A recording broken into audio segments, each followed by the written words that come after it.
Halo kawan pajak, selamat datang di 527 Boy Talk, Talk about Tax. Podcast kebanggaan kita dari KPP pertama Boyolali. Tempat kita ngobrol seru, santai, tapi tetap berisi seputar dunia perpajakan. Kita lihat nih, wah baru ya. Baru. Suasana baru, nama baru.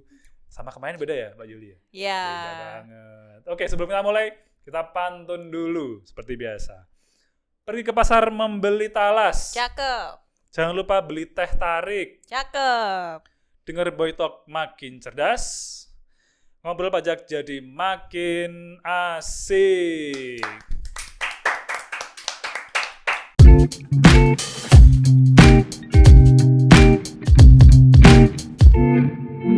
Nah, hari ini kita punya topik yang pastinya menarik ya, yang bermanfaat banget buat kamu semua. Dan yang bikin spesial ya, kita kedatangan narasumber yang kece abis dan paham banget mengenai dunia perpajakan. Langsung dari KPP pertama Boyolali, kita sambut Kak Yulia. Halo Kak Halo, Reza, selamat Yulia. pagi. Selamat pagi juga untuk kawan pajak semua yang sudah bergabung ya hari ini. Nah, senang banget nih. Hari ini kita bisa ngobrol bareng Kak Yulia mengenai apa nih? PYSTT. Nah, PYSTT.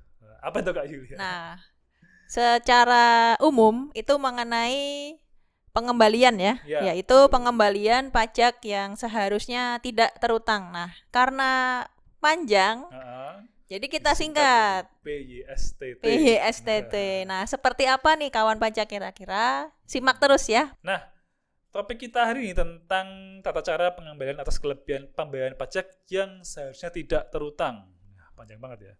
Nah, wajib pajak tidak perlu khawatir apabila ada kesalahan setor ya yang tidak bisa diajukan pemindah bukuan, bisa mengajukan permohonan PYSTT ini Kak Yulia, benar ya? Betul. Nah, menurut PMK nomor 81 tahun 2024 yang merupakan pengganti PMK nomor 187 tahun 2015 dengan poin perubahan sebagai berikut ya. 1. Penegasan basis lebih bayar karena kesalahan dalam pembuatan bukti potong atau pungut.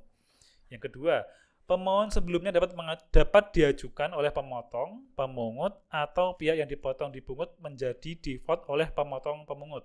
Nah, pengecualian pemohon oleh pihak yang dipotong dipungut dalam kasus tertentu, misal PNAB, penerima fasilitas atau pemotong pemungut terlikuidasi tidak dapat ditemukan. Nah, kira-kira nih, objek pajak apa aja nih yang dapat diajukan PYSTT? Apakah ada yang beda dengan ketentuan lama, Kak Yulia?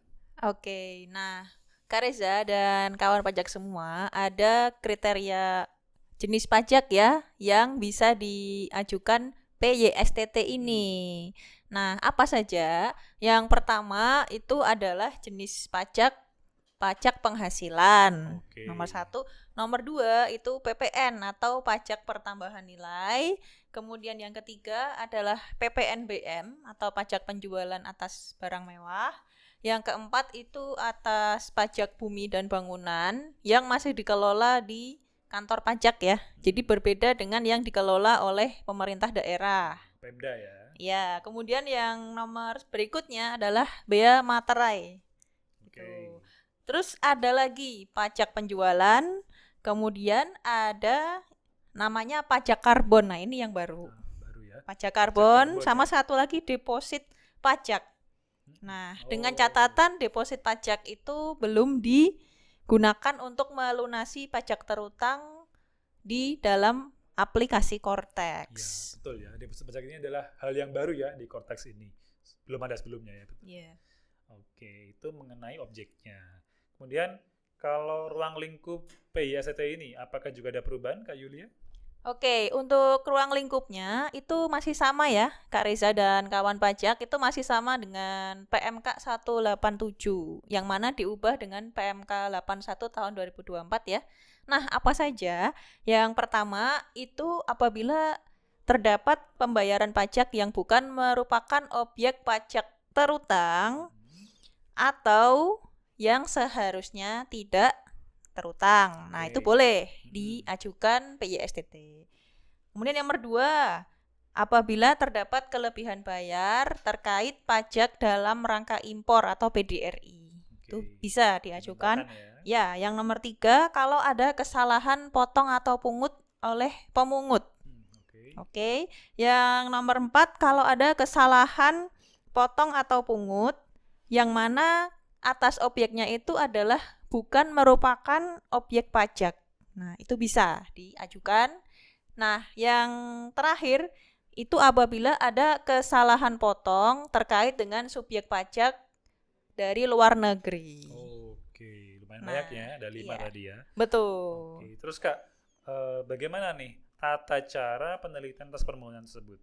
Yang wajib pajak kan harus mengajukan sendiri nih, bisa melalui KPP atau hard copy atau melalui Cortex kan ya, betul kan ya? Betul. Ya, gimana nih Kak tata caranya Kak? Ya, jadi betul ya, kawan pajak bisa mengajukan PYSTT itu dari counter ataupun secara online di Cortex. Untuk tata caranya, yang pertama silahkan kawan pajak mengisi formulir permohonan. Tentu saja dilampiri dengan persyaratan yang diatur ya. Kemudian yang kedua, nanti kita di kantor pajak akan meneliti permohonan dari kawan pajak. Kemudian hasilnya itu adalah berupa laporan hasil penelitian. Kemudian yang ketiga, nanti kantor pajak akan menerbitkan SKPLB ya, atau pemberitahuan penolakan. Tergantung dari hasil penelitian oleh petugas itu nanti hasilnya seperti apa. Nah, jangan lupa juga untuk jangka waktu penyelesaiannya itu paling lama adalah 3 bulan. Paling lama ya, 3 bulan ya paling lama, tapi bisa lebih cepat ya, betul ya? Iya, betul. Oke, lanjut Kak Lia. Kemudian kan tadi ruang lingkup permohonan ada 5 ya tadi ya. Yuk kita bahas detail aja ya. Boleh. Ya. Boleh. Yang pertama nih. Oke, nah kawan pajak yang pertama itu adalah ruang lingkupnya mengenai pembayaran pajak yang bukan objek pajak terutang atau yang seharusnya tidak terutang. Oke, yang pertama, apabila ada pembayaran pajak yang lebih besar dari yang terutang. Oke. Nah, yang kedua, apabila ada pembayaran pajak atas transaksi yang dibatalkan. Itu masuk ya ruang lingkup yang pertama. Boleh itu dimintakan ya. Boleh. Yang ketiga, apabila ada pembayaran pajak yang seharusnya tidak dibayar. Kemudian adalah terkait pembayaran PPh final oleh wajib pajak yang memiliki peredaran bruto tertentu sesuai PP 55 tahun 2022. Atau biasa kita jelaskan ya ke wajib pajak itu untuk PPh final UMKM mudahnya ya. 0,5% itu ya? Iya, betul. Yang 0,5% itu. Kemudian mengenai penyetoran di muka bea materai. Nah, itu di antara kriteria yang saya sebutkan tadi ya. Sebenarnya masih ada lagi. Nah, cuman kita lanjutkan dulu ya ke tata caranya nih. Ya, permohonannya yang pertama itu diajukan oleh wajib pajak sendiri. Nah, ada 2 kategori wajib pajak ya. Wajib pajak orang pribadi atau individu. Dan yang kedua oleh wajib pajak badan. Kalau wajib pajak badan, nanti silahkan ditandatangani ataupun diketahui ya oleh direktur ataupun pengurus. Betul.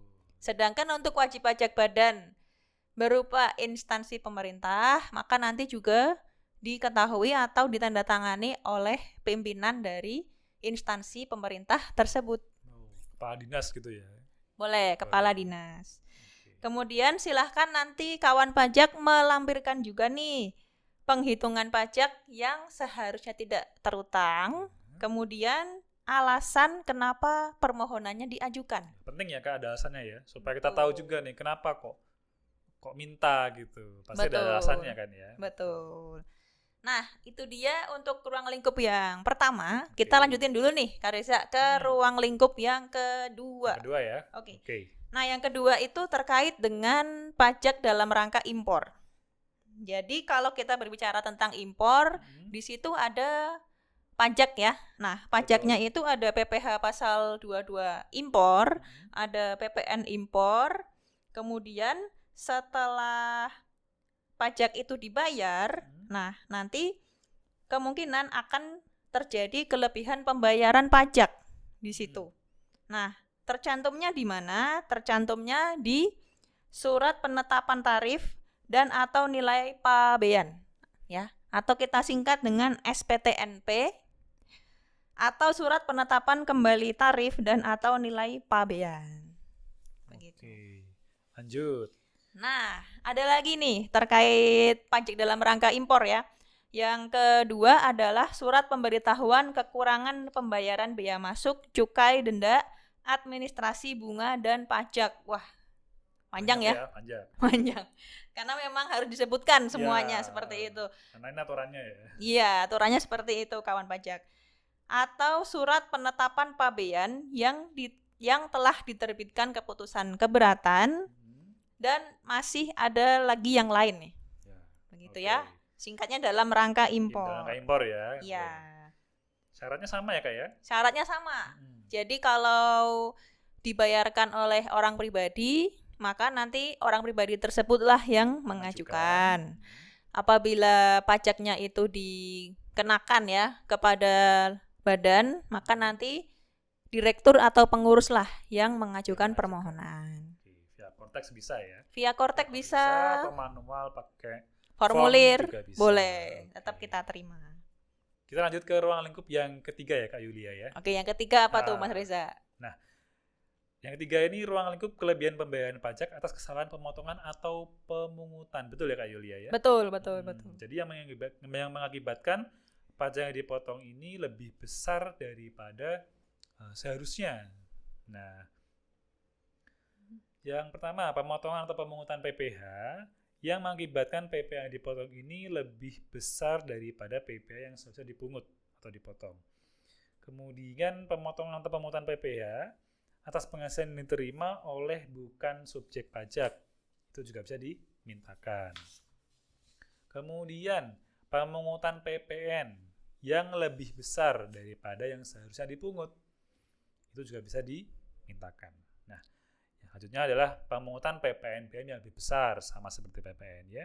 Yang terakhir adalah pemungutan bea materai yang lebih besar daripada yang seharusnya terutang ya. Jadi dia bisa dimintakan kelebihannya itu ya sebagai pembayaran yang seharusnya tidak terutang seperti itu. Untuk syarat-syaratnya sama kayak sebelumnya ya. Jadi wajib pajak orang pribadi yang mengajukan orang pribadi. Kemudian misal WP pemungut atau pemotong ya tadi maksud saya. Kemudian pihak yang memungut juga bisa mengajukan permohonan PISTT tersebut. Betul. Betul. Untuk kelampiran dokumennya juga sama ya dengan ruang lingkup Ya, sebelumnya. ada penghitungan, ada alasan, ada bukti potoknya, surat kuasa dan lain-lain seperti itu. Oke. Oke. Nah, kemudian untuk yang selanjutnya ya. Nah, ini adalah mengenai ruang lingkup yang keempat nih Kak Reza, yaitu mengenai kesalahan pemotongan ataupun pemungutan PPh. Yang pertama adalah pajak yang seharusnya tidak terutang itu telah dibayar ke kas negara. Nah, itu Oke. boleh diajukan. Yang kedua adalah pajak yang dipotong atau dipungut itu telah dilaporkan dalam SPT masa pemotong. Kemudian pajak yang dipotong atau dipungut tidak diajukan keberatan oleh wajib pajak yang dipotong Jadi tadi. kalau mengajukan keberatan nggak boleh ya dimintakan itu ya. Ya, betul. Oke. Kemudian apabila kesalahan potong ataupun pungut itu untuk jenis pajak PPN ya, jadi beda ya dengan yang sebelumnya tadi kan PPh. Ya. Kalau sekarang PPN atau pajak pertambahan nilai itu nanti di kriterianya yang pertama itu adalah pajaknya telah dibayar ke kas negara, dibuktikan dengan NTPN ya. Kemudian yang kedua itu sudah dilaporkan di SPT masa, PKP, pemungut PPN ataupun pihak lain. Oke. Kemudian yang ketiga tidak diajukan keberatan. Yang keempat, nah itu memenuhi kriteria sebagai objek yang dibebaskan PPN-nya. Ya, Khusus untuk PPN yang dapat fasilitas. Oke, termasuk ya. Jadi PPN ini tidak dikreditkan dalam SPT masa PPN juga. Itu juga nggak boleh kalau itu ya. Betul. Atau tidak juga dibebankan sebagai biaya dalam SPP tahunan, itu juga nggak boleh. Kemudian tidak dikapitalisasi dalam harga perolehan, itu juga nggak boleh dimintakan. Oke, berarti singkatnya kawan pajak dapat mengajukan permohonan PJSTT ini ya ke kantor pajak ya. Ke kantor pajak nanti bisa melalui formulir, atau kawan pajak kalau sudah punya aplikasi Cortex ataupun sudah terdaftar nih di Cortex, silahkan nanti bisa mengajukan melalui Cortex. Kemudian kawan pajak juga bisa memantau sudah sampai mana ya kira-kira permohonan saya. Ya, betul. Di Cortex ada ya itu ya. Ada Sampai fiturnya. siapa yang mengerjakan kayak gitu ada. Iya, betul. Nah, kemudian ada tambahan mungkin ya, Kak Reza. Jadi selain mengisi formulir, melampirkan dokumen persyaratan, nah nanti silahkan kawan pajak juga melengkapi dengan lembar pertama buku rekeningnya. Oh iya, jadi kalau kita mau transfer nih, langsung ke rekening wajib pajak ya. Iya. Jadi pengembaliannya bukan berupa duit ya, uang tunai itu bukan ya, tapi kita transfer ke rekening yang valid. Ya, kalau untuk orang pribadi, nanti gunakan bank yang memang sudah digunakan dalam negeri ya. Ya betul, bank persepsi ya, bank himbara kayak gitu. Atau tapi jangan ke itu ya, kayak bank lokal ya, ke GoPay, jangan ya, nggak bisa ya. Jadi bisanya ke rekening bank nasional. Ya, kayak sama satu lagi kalau untuk wajib pajak badan itu nanti melampirkan rekening atas nama badan tersebut ya. Ya, Misal betul. namanya CV Abadi Makmur. Ya, Nah, maka nanti namanya rekeningnya CV Abadi Makmur juga. iya, gitu. betul. Bukan ke orang pribadi direkturnya. Betul. Nah, itu dia obrolan seru kita hari ini di 527 Boy Talk about tax bersama Kak Yulia. Terima kasih Kak Yulia. Sama-sama Kak Reza. Nah, semoga kawan pajak semakin paham dan semakin taat pajak ke depannya. Burung irian, burung cendrawasih. Cakep. Terbang tinggi, indah warnanya. Artinya. Cukup sekian dan terima kasih. Sampai jumpa di episode selanjutnya. Bye.